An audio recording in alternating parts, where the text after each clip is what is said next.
রসুল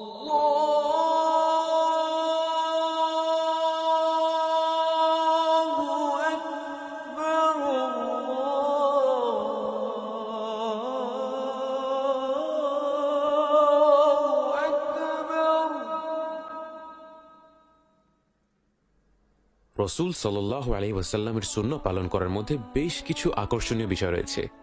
এর মধ্যে আল্লাহর ভালোবাসা পাওয়া, রসুল সাল্লাল্লাহু আলাইহি ওয়াসাল্লামের ভালোবাসা পাওয়া এবং এর পাশাপাশি জান্নাত লাভ করা উল্লেখযোগ্য কিছু পুরস্কার। মজার বিষয় হলো, রসুল সাল্লাল্লাহু আলাইহি ওয়াসাল্লাম আমাদের জন্য অত্যন্ত সহজ কিছু আমল রেখে গেছেন, যেগুলো পালন করায় বিশাল পুরস্কার রয়েছে। কিছু কিছু আমলের পুরস্কার এতই বিশাল যেগুলো কল্পনার বাইরে। এর মধ্যে একটি হচ্ছে খাবার শেষ করার দোয়া। এই দোয়াটি যে হাদিসে এসেছে সে হাদিসটি আমরা পাই সুনানে তিরমিজি, আবু দাউদ এবং ইবন মাজাহ কিতাবগুলোতে। দোয়াটি হচ্ছে, আলহামদুলিল্লাহিল্লাযী আত'আমানি হাযা ওয়া রাযাকনিহি মিন গায়রি হাওলিন মিন্নি ওয়ালা কুওয়া। আবার বলছি, আলহামদুলিল্লাহিল্লাযী আত'আমানি হাযা ওয়া রাযাকনিহি মিন গায়রি হাওলিন মিন্নি ওয়ালা কুওয়া। এর অর্থ হচ্ছে, সকল প্রশংসা আল্লাহ তাআলার, যিনি আমাকে এই রিজিক দিলেন এবং এর মাধ্যমে আমাকে পরিপুষ্ট করলেন, এবং যা হয়েছে আমার নিজস্ব কোনো প্রচেষ্টা বা ক্ষমতা ছাড়াই। আমি এই দোয়াটির পুরস্কারের কথা আরেকটু পরে আসছি।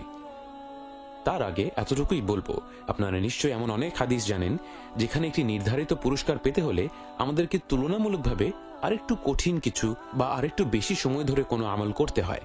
যেমন একটি হাদিসে বর্ণিত আছে, রাসূল সাল্লাল্লাহু আলাইহি ওয়াসাল্লাম বলেছেন, মান সামা রমাদান ঈমানান ওয়া ইহতিসাবান গুফিরা লাহু মা তাকদ্দামা মিন যামবিহি। যে রমাদান মাসে ঈমান ও ইহতিসাবের সাথে সিয়াম পালন করবে, তার অতীতের সকল গুনাহ মাফ করে দেয়া হবে। এখানে আমরা দেখতে পাচ্ছি, পুরো মাস জুড়ে একটি ইবাদত করার ফলে আপনার সকল গুনাহ ক্ষমা করে দেয়া হবে। আজকের যে দোয়াটি আমরা শিখেছি, অর্থাৎ খাবার শেষের যে দোয়াটি আমরা শিখেছি, সেই দোয়াটি পড়লে আমরা একই পুরস্কার পেতে পারি।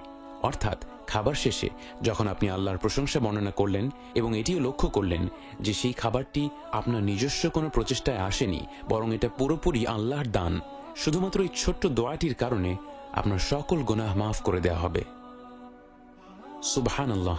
আল্লাহ আমাদের কাছ থেকে শুধু এতটুকুই চাচ্ছেন যে আমরা তার প্রতি কৃতজ্ঞ হই এবং তার প্রশংসা করি, যার মাধ্যমে আমাদের জীবনে আরও রিজক আসবে, আল্লাহর তরফ থেকে বরকত আরও বেড়ে যাবে এবং একই সাথে আমরা আমাদের আখিরাতকেও আরও সুন্দর নেক আমল দিয়ে পরিপূর্ণ করতে পারব। আল্লাহ আমাদের সবাইকে তৌফিক দিন। আমিন।